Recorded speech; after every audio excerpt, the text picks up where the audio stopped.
Musk ने दावे किए हैं कि 2008 से 2013 तक कीर स्टामर पब्लिक प्रोसिक्यूशन थे और इस दौरान उन्होंने ग्रूमिंग गिरोह में शामिल लोगों को सजा नहीं दिलवाई। ब्रिटेन की बच्चियों को न्याय दिलाने में विफल रहे।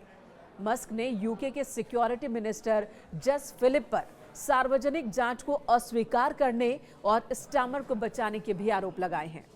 मस्क के इसी पोस्ट के साथ दुनिया भर के दिग्गजों की नजर इस मसले पर टिक गई है। कई लोगों ने मस्क के सपोर्ट में और ब्रिटिश पीएम के विरोध में अपनी बात रखी है। अब आपको बताते हैं कि ग्रूमिंग गैंग है क्या। इसके लिए हमें कुछ साल पीछे जाना होगा। लगभग 20 साल पहले ब्रिटेन के एक छोटे से शहर रॉदरहैम में लगभग 1400 लड़कियों का शारीरिक शोषण हुआ। इनमें ज्यादातर नाबालिग थी। कई सालों तक ये सिलसिला चलता रहा। हंगामा होने पर जांच हुई, तब एक खास पैटर्न का पता चला। जिन लोगों पर आरोप लगे थे सभी पाकिस्तानी मूल के ब्रिटिश थे। 2013 में पाकिस्तानी मूल के 5 लोगों को सजा भी हुई। इन पर 12 साल से कम उम्र की लड़कियों का शारीरिक शोषण, तस्करी और अमानवीय हिंसा के आरोप लगे। जांच का दायरा बढ़ाया गया। रॉदरहैम के अलावा ब्रिटेन के ब्रिस्टल, ऑक्सफोर्ड समेत 50 से ज्यादा शहरों में इसी तरह के केस सामने आए। 2014 में एक्टिविस्ट प्रोफेसर एलेक्स जे ने इस मामले की जांच की तो बहुत गंभीर खुलासे हुए। पता चला कि इस गैंग से जुड़े लोग पाकिस्तानी प्रोपेगेंडा के तहत वारदात को अंजाम देते थे। नाबालिगों के साथ पहले दोस्ती करते थे, फिर नशे का आदी बनाते थे, फिर शारीरिक शोषण करते थे। लड़कियों के प्रेग्नेंट हो जाने पर अबॉर्शन करा दिया जाता। उन्हें देह व्यापार के धंधे में धकेल दिया जाता। एक्टिविस्ट प्रोफेसर एलेक्स जे ने इन अपराधियों के गैंग को ग्रूमिंग गैंग का नाम दिया। हालांकि इसकी वजह से उन्हें विरोधों का भी सामना करना पड़ा। लोगों ने उन्हें ट्रोल भी किया। कुछ लोगों ने उन्हें नस्लवादी तक कह दिया। प्रोफेसर एलेक्स के रिपोर्ट के मुताबिक 1997 से नाबालिगों को शिकार बनाना शुरू कर दिया गया था। 2013 तक 1400 से ज्यादा बच्चियां ग्रूमिंग गैंग का शिकार बन गई थी।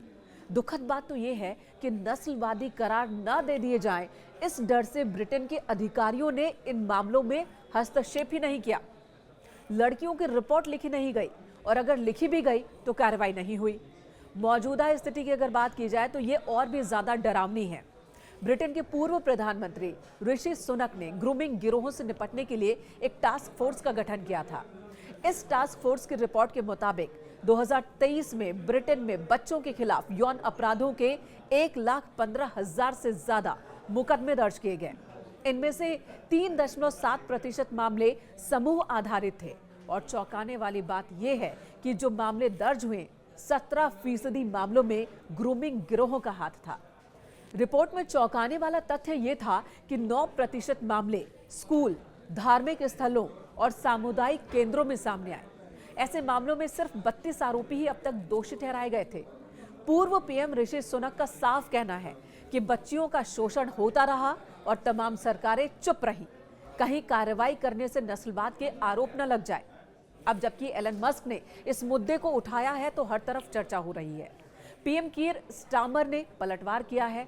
वो कह रहे हैं कि मस्क झूठ फैला रहे हैं, तमाम आरोप बेबुनियाद है।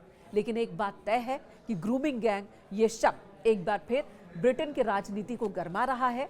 मौजूदा प्रधानमंत्री इस वक्त सवालों के घेरे में हैं, खासकर अपने रवैये को लेकर कि अब भी इन अपराधों को, इन आरोपों को वो स्वीकार करने को तैयार नहीं है।